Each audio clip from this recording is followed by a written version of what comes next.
Eu sempre soube que, para meus pais, eu era um peso morto. Não importava o quanto eu estudasse, trabalhasse ou me esforçasse, a minha irmã gêmea, Helena, sempre brilhava aos olhos deles como se fosse feita de ouro. Eu era sombra, aquela que ninguém nota até precisar de algo. Quando disseram que iam viajar para o litoral no feriado prolongado, eu já esperava não ser convidada. Mas nada me preparou para o jeito que descobri. Estava na cozinha, preparando meu próprio café da manhã, quando ouvi risadas e o barulho de malas sendo arrastadas. Abri a porta e vi meu pai, minha mãe e Helena com mochilas e protetores solares, prontos para partir. "Uá, você ainda está aqui?" Minha mãe perguntou com aquele tom gelado que ela usava quando queria deixar claro que eu era inconveniente. "E ainda?" Perguntei, confusa. "E onde vocês vão?" Helena riu, com aquele riso de vitória. "Viagem em família, ué. Mas, você sabe como é, o carro já está cheio." Era mentira. Eu sabia que havia lugar no carro. Sempre havia. O que não havia era vontade de me ter por perto. Eles entraram no carro e foram embora, deixando-me com a chaleira apitando e um gosto amargo na boca. A injustiça queimava, mas não era novidade. O que doía de verdade era lembrar que meses atrás, Helena quase conseguiu me matar. Literalmente. Ela acidentalmente trocou o frasco do meu inalador por um com um produto químico tóxico, alegando confusão. Se não fosse pelo cheiro forte que senti antes de usar, eu teria sufocado. Meus pais chamaram de mal-entendido, e adivinhe, eu é que pedi desculpas no fim. Desde então, comecei a me reconstruir. Eu arrumei um emprego fixo numa loja de equipamentos de resgate e aventura. Treinei, fiz cursos, ganhei independência. Era como se, pela primeira vez, eu tivesse controle da minha vida. Mas naquele dia, vendo-os me abandonar, percebi que a ferida da rejeição ainda sangrava. 3 dias se passaram. Eu segui minha rotina normalmente, fingindo não me importar, até que o telefone tocou. "Alô?" Atendi, já esperando que fosse alguma ligação de telemarketing. É você?" A voz da minha mãe estava trêmula, e eu podia ouvir o vento forte ao fundo. "Sim, sou eu. Precisamos de ajuda."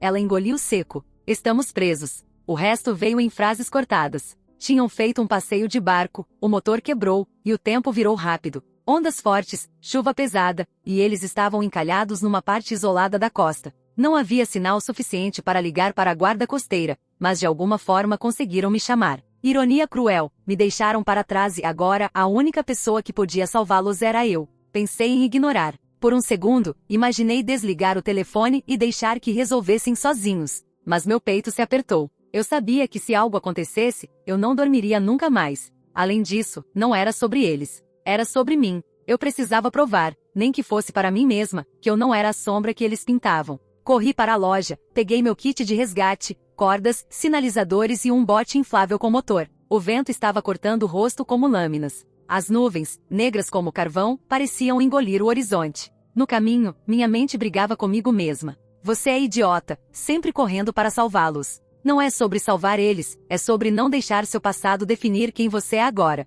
Quando cheguei ao ponto mais próximo da costa onde disseram estar, a tempestade já era quase insuportável. O mar parecia um animal vivo, faminto, querendo virar meu bote. Mas eu conhecia aqueles equipamentos e tinha treinado para emergências piores. Gritei os nomes deles, mas o vento engolia minha voz. Liguei a lanterna de longo alcance e por um momento nada. Só o barulho da água e o frio entrando pelos ossos. Então, um reflexo metálico. Era o barco deles, virado parcialmente para o lado, com Helena agarrada na borda e meus pais tentando acenar. Ela chorava, e era a primeira vez que eu a via sem aquele ar de superioridade. "Segurem firme!" Gritei, e comecei a manobrar para chegar mais perto. Cada metro parecia uma luta contra um gigante invisível. As ondas batiam com força, o bote subia e descia como se fosse voar. Eu sabia que se errasse o movimento, poderia capotar e virar mais uma vítima. Finalmente, encostei no barco deles. Joguei uma corda para Helena, mas no mesmo instante, uma onda enorme nos atingiu. Por um segundo, tudo ficou branco. Água e espuma por todos os lados. Quando voltei a enxergar, percebi que algo estava errado. Helena não estava mais no barco. Ela tinha desaparecido.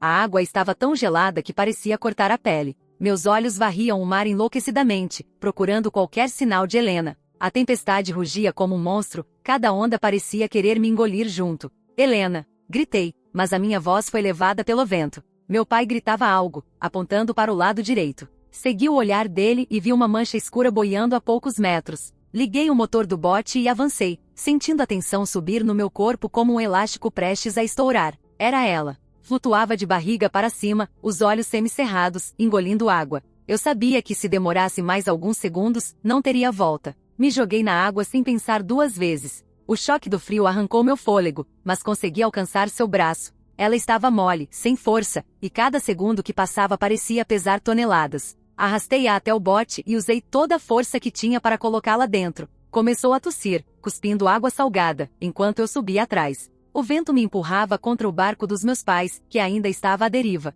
E segurem a corda. Joguei uma segunda linha para eles. Meu pai agarrou, mas parecia hesitar. Olhou para mim como se não acreditasse que eu fosse capaz de tirá-los dali. Foi Helena quem falou primeiro com a voz fraca. Pega logo, pai. Ela sabe o que está fazendo. Aquilo me atingiu como uma faísca. A irmã que sempre me diminuía agora admitia que eu tinha controle da situação. Consegui amarrar o barco deles ao meu bote e comecei a rebocar. A cada metro, as ondas tentavam separar tudo. Meu corpo doía, os músculos queimavam, mas eu não ia desistir. Quando finalmente chegamos a um trecho mais protegido da costa, o vento diminuiu. A adrenalina ainda fervia nas minhas veias, mas um pensamento incômodo não me deixava em paz. O jeito como Helena caiu, ou foi jogada, não parecia acidente. Enquanto eles se recuperavam, verifiquei o casco do barco e percebi algo estranho. Havia marcas de arranhões e um pedaço de corda solta na lateral, como se alguém tivesse tentado amarrar ou soltar algo de propósito. O que aconteceu antes de eu chegar? Perguntei, tentando soar neutra.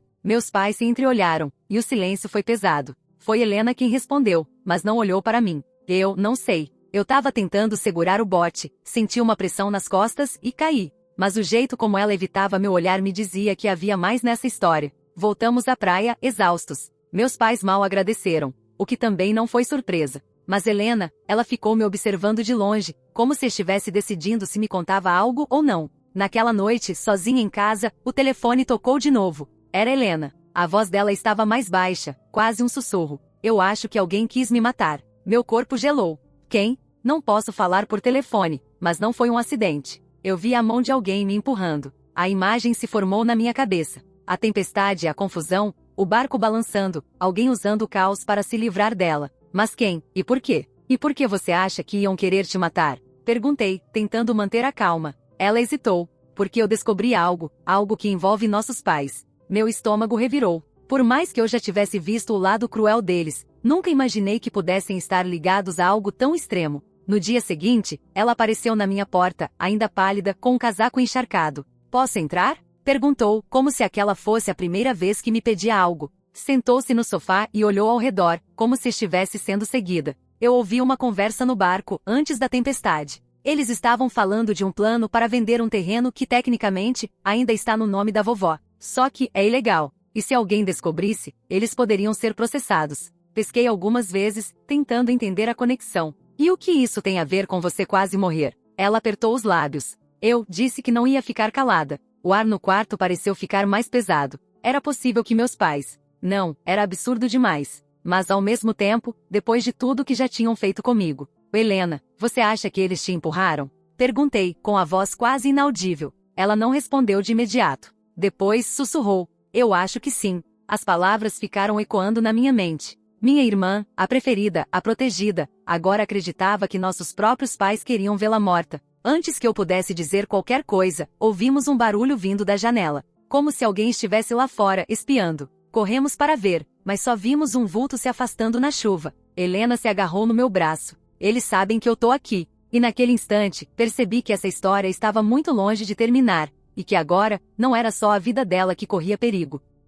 A chuva batia contra as janelas como se quisesse arrombá-las. Eu e Helena ficamos imóveis por alguns segundos, tentando ouvir qualquer som além do vento. Meu coração martelava tanto que quase abafava o resto. Foi impressão sua? Perguntei, embora já soubesse que não era. Eu conheço aquele jeito de andar. Ela engoliu seco. Era o pai. Um frio percorreu minha espinha. Se era verdade, então ele tinha vindo até minha casa na chuva, à noite, sem avisar. Isso não parecia coisa de quem estava preocupado com a filha. Parecia coisa de quem queria vigiar, ou garantir que ela ficasse calada. Tranquei todas as portas e puxei as cortinas. Helena andava de um lado para o outro, mordendo a unha, como se estivesse prestes a desabar. Você acha que eles fariam mesmo isso? Perguntei. Ela olhou para mim com um misto de medo e convicção. Depois do que ouvi, acho que fariam qualquer coisa. Enquanto ela falava, meu celular vibrou. Era uma mensagem anônima, ela sabe demais. Mostrei para Helena, e o rosto dela ficou ainda mais pálido. E isso é para mim ou para você? Perguntei. Pode ser para as duas, respondeu, e a voz dela tremia. Passei o resto da noite acordada, com um bastão de alumínio ao lado da cama. Não era paranoia, era instinto de sobrevivência. Na manhã seguinte, Helena insistiu que precisava buscar algumas coisas na casa dos nossos pais. Eu hesitei. Parecia loucura voltar para lá agora, mas ela disse que guardava documentos no quarto dela que poderiam provar o envolvimento deles no caso do terreno. Se for verdade, a gente precisa de provas, ela argumentou. Senão ninguém vai acreditar. Pegamos meu carro e seguimos pela estrada molhada. Quanto mais nos aproximávamos da velha casa, mais eu sentia o ar ficar pesado. O portão estava aberto, mas não havia nenhum carro na garagem. Parece que não tem ninguém, sussurrei. Entramos rápido, Helena à frente, como quem conhece cada passo. No quarto dela, ela abriu uma caixa de madeira e começou a revirar papéis. Aqui, ela exclamou, tirando um envelope grosso. Cópias de documentos e conversas impressas. Isso mostra que eles estavam usando a assinatura falsificada da vovó. Antes que eu pudesse ver direito, ouvimos o som de um carro se aproximando. Helena ficou branca como um lençol. É eles, ela disse, e começou a guardar tudo às pressas. Corremos para a porta dos fundos, mas, antes de alcançar, a voz da minha mãe ecoou pela sala. Olha só, as duas juntas. Que cena bonita. Viramos lentamente. Ela estava ali, com o rosto tenso, e meu pai logo atrás, segurando um guarda-chuva pingando. O silêncio que se seguiu foi sufocante. Vieram pegar o que não é de vocês? Meu pai perguntou, olhando direto para a caixa na mão de Helena. Isso é prova, Helena rebateu. Prova de que vocês estão cometendo um crime. Ele deu um passo à frente, e por um instante eu achei que fosse nos atacar. Mas ele parou, respirou fundo e sorriu. Vocês não entendem nada. Estávamos fazendo isso para proteger a família.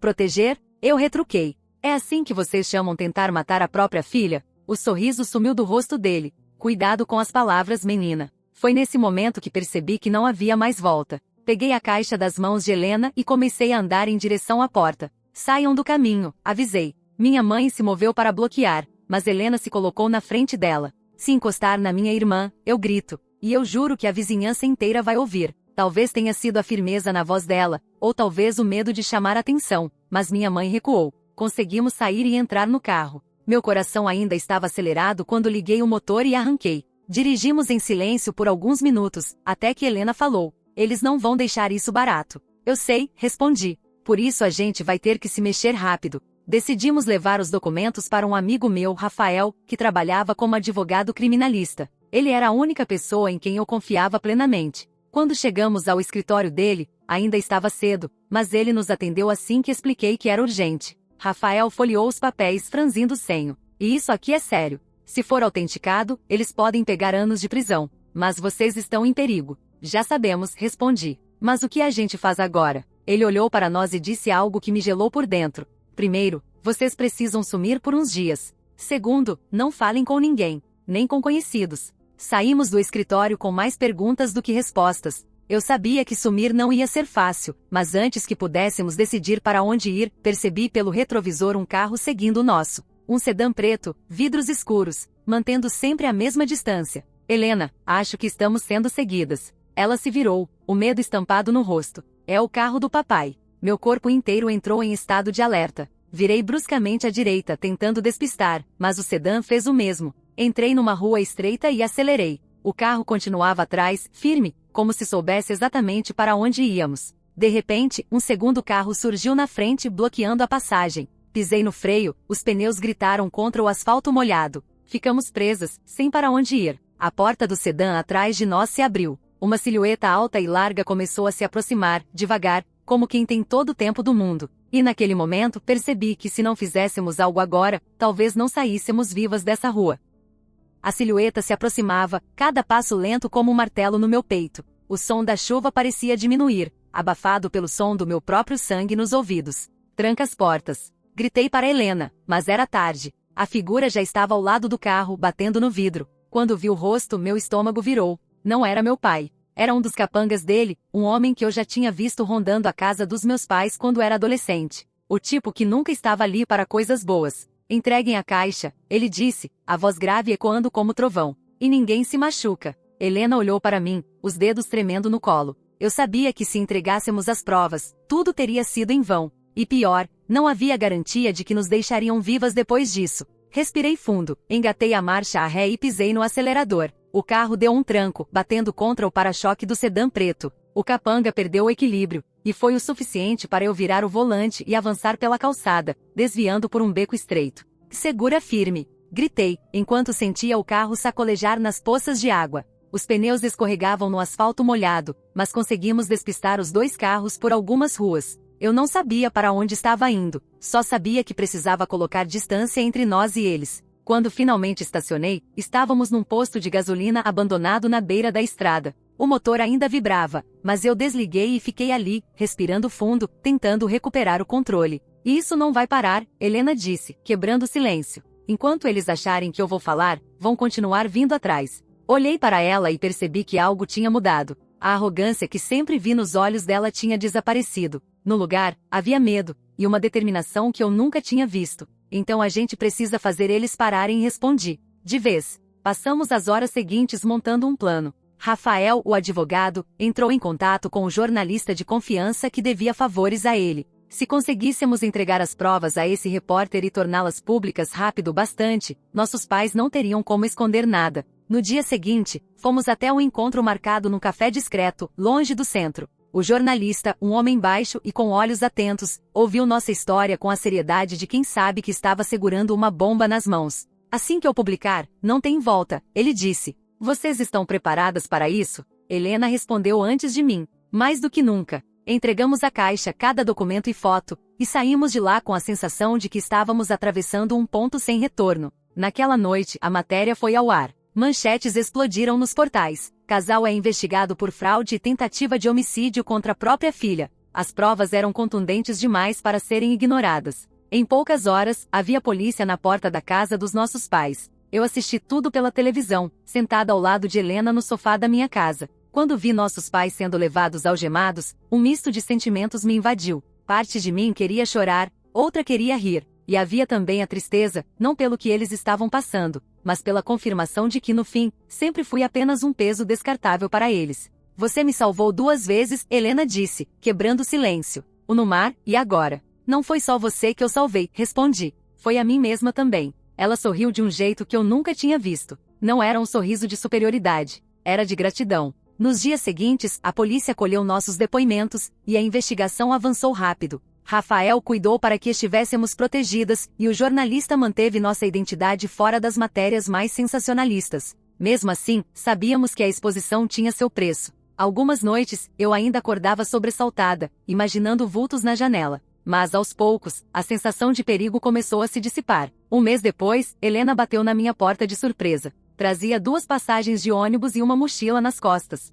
Não sei se você vai querer, mas pensei em fazer aquela viagem para o litoral. Só nós 2. Sem segredos, sem mentiras. Por um instante, lembrei do dia em que eles me deixaram para trás, rindo, com as malas prontas. Lembrei da solidão e da dor. Mas também lembrei da tempestade, do momento em que puxei minha irmã de volta à superfície. Vamos, respondi. Mas dessa vez, o carro vai ter lugar para mim. Saímos juntas, o vento batendo no rosto, e pela primeira vez em anos senti que a estrada à minha frente era só minha. A história com meus pais terminou com algemas e manchetes. Mas a minha história estava apenas começando. E no fundo, eu sabia que minha maior vitória não foi tê-los expostos, foi ter saído da sombra em que me colocaram a vida inteira.